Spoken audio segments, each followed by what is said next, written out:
Welcome back to another video. Today we're going to be featuring single type Cofagrigus. We got the Registeel and Dragonair. Let's see how this team synergizes, and let's get into the first battle here. First, we have the Cofagrigus in the front, met with Haxorus. So far, good lead because we are resisting these counters from this Haxorus. They are going to be able to get to this breaking swipe pretty quickly here. This is going to debuff our attack. Oh, they go for the Night Slash. So a little bit of a switch up. Usually, Haxorus can know Night Slash, breaking swipe, or surf. They go for the Night Slash, but it's still okay because we are able to tank one Night Slash. Here we have to shield this next one. It is going to be the breaking swipe, but either way, we needed to keep this Cofagrigus alive. And here we throw the move before they get to their next move. This is going to force them to make a decision. Are they going to shield, or are they going to allow this to go down? So they do end up shielding, and at this point, we're debating whether to shield this or not. We end up deciding to let it. We decide to shield it because we can farm it down and maintain alignment. Okay, so now we switch out because we don't want this Cofagrigus to be farmed down. Let's see what they throw here. This is probably a body slam. It is indeed the body slam. One thing to note here is I actually wanted to TM this Dragonair to body slam and Aqua Tail, but I forgot to. So in this scenario, the Dragon Pulse was what I had to work with, and it did a good amount of damage. But you definitely want to be probably running Dragonair, body slam, and Aqua Tail. So just a little bit of a note there. We are able to come in with our Regi here, and let's see what this Hypno ends up having. So this Hypno does have Fire Punch, which is going to be doing super effective damage to the Registeel. However, because it's not stab, same type attack bonus, it's not going to do that much. So we're just trying to play this very carefully here, throwing the move in between their animation, and we don't get our move caught there, so that's really good for us. We end up switching out into our Cofagrigus and throwing a Dark Pulse here. This Vigoroth, however, is going to be able to get to a move here. Let's see if this body slam is going to take us out. It should be because of how low we are. Yep. And then because we already have a Focus Blast already stored up, we can already get to this move first without taking additional damage. And now it's just going to be a race. Who can race to the next move before getting KO'd? This is going to be the Fire Punch. It is super effective. However, these confusions are not doing as much damage. So unfortunately for them, we are able to get to another Focus Blast here to KO this Hypno. GG's to our opponent. And let's see.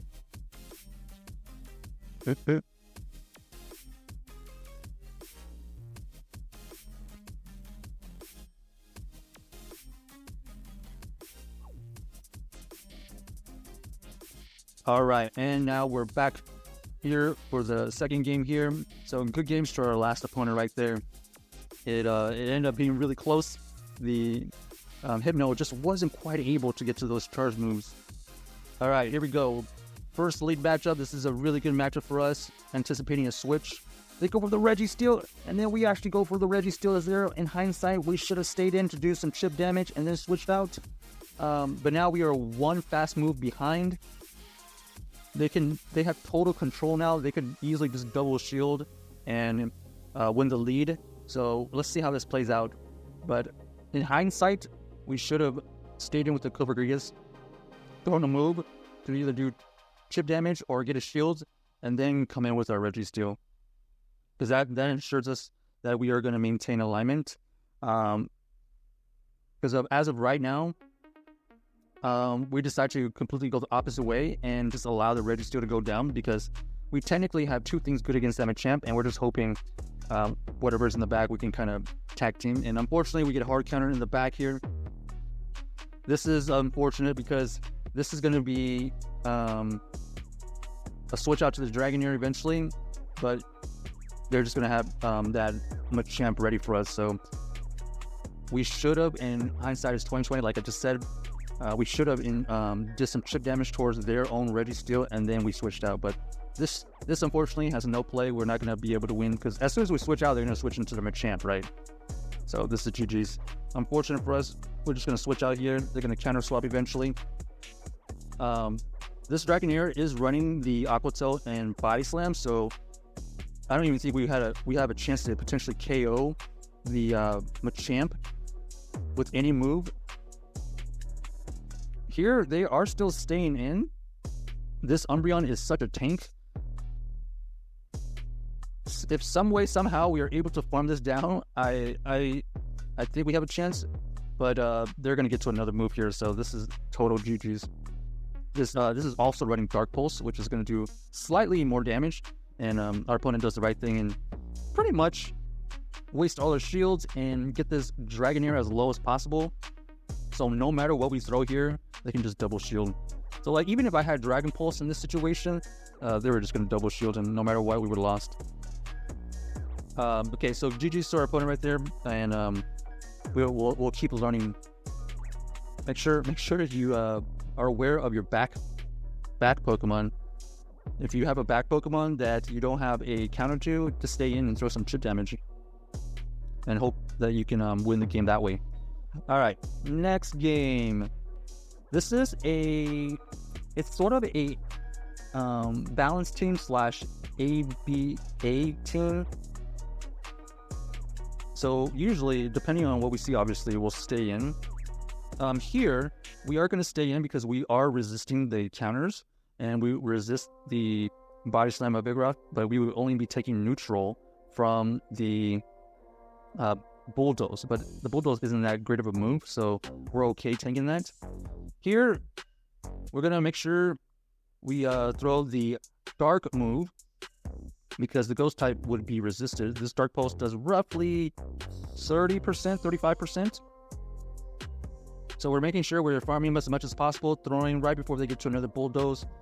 Let's see if they end up shielding. If we get a shield here. Okay, no shield. We end up switching out. And we do draw out the Granbull. So this Granbull is knowing Charm, and it is the Shadow version. So I don't know if this is the what is it called? Granbull double Charmers in the back. I mean, sorry, the double Charmers in the back. It's very possible Vigoroth can be paired with double Charmers. So let's just find out what we have in the back here. This Granbull unfortunately does know Close Combat and Crunch. Let's see what they end up throwing. Okay, they throw the Crunch, looking for the potential debuff. We're trying to take advantage of all the extra energy we can find, so we do overfarm just a tad here. We throw the Zap Cannon here to potentially KOing. Okay, perfect. And then now we are in a good situation because they only have one shield. We still have energy on our own Cofagrigus, and we are going to be able to survive a Shadow Ball with our Registeel. So we're going to be throwing Zap Cannon as soon as possible. The Zap Cannon will not KO, so we have to be aware of that. This Zap Cannon, if it goes through, does roughly 50%.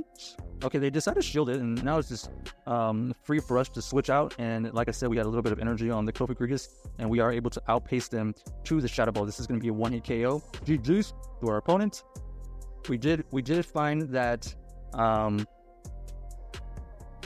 I think they left with that, and they left with the shield. So I guess they were just banking that we didn't have a Shadow Ball or something.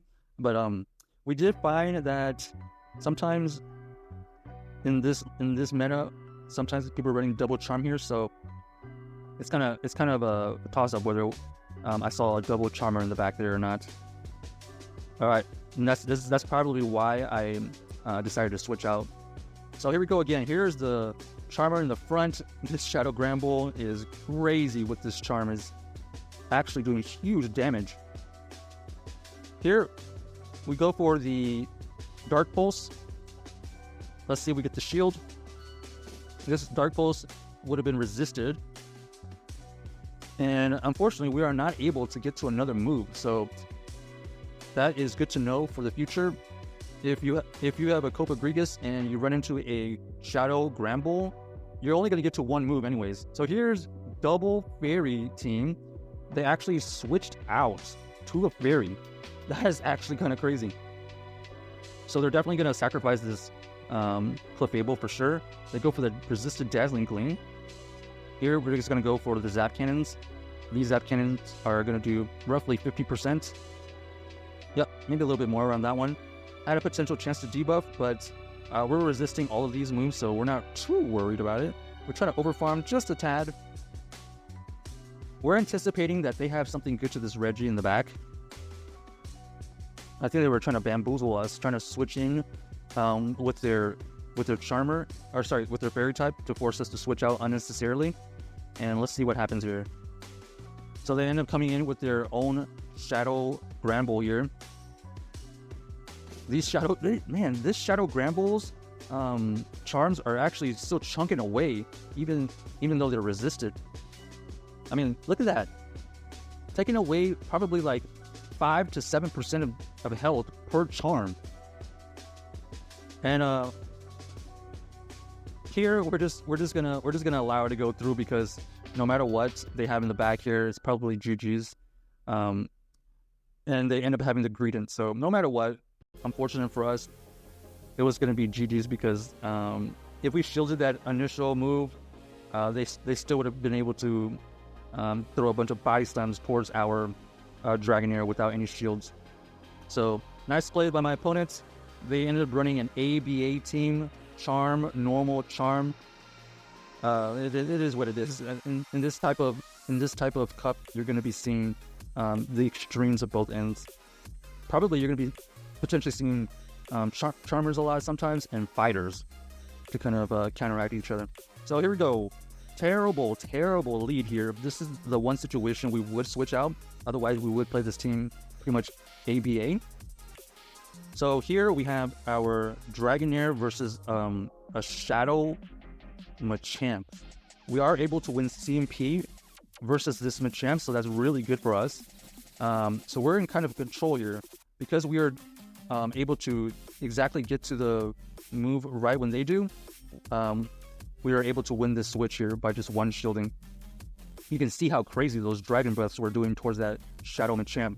And here, we force them to use their last Pokemon. And then we're going to be able to throw this Aqua Tail here. This Aqua Tail just chips away at this Hypno. As soon as they take us out, we're going to come in with our Cofagrigus, because it has no play against that Umbreon. And if this is a Shadow Ball, we're going to let it go, because we don't want this Cofagrigus to stay alive versus that Umbreon. They decide to switch into their Umbreon, and they are met with our Reggie here. So we're sitting in a very good situation. We are able to flip the switch and completely flip the match by realigning everything. This Umbreon's going to do its best to throw a ton of foul plays. Eventually, we will be able to take out this Umbreon after probably 2 Focus Blast. Let's see what we do here. So we go for the first Focus Blast here, in between their animation, just to ensure pretty much optimal timing. As you can see there, that Focus Blast took about 70%-ish, maybe 75, maybe 65, something like that. So no matter what, you're going to have to throw 2 Focus Blasts no matter what. And here, we're just doing our best here to throw in good timing, and right before the switch timer is coming up. That switch timer would have given them an opportunity to catch a move here. Unfortunately for them, we had a move available, and now we just throw a Zap Cannon as soon as we have it, and then if they shield, we can come in with our Cofagrigus and just take them out. We already have a move ready. They go for the Fire Punch, barely doesn't take it out, and we're going to throw this Zap Cannon. This is going to ensure a shield or KO. If they shield, we go into our Cofagrigus. Like I mentioned, we already have a move. We go for the Dark Pulse. Could have gone for either move, and that is GG's.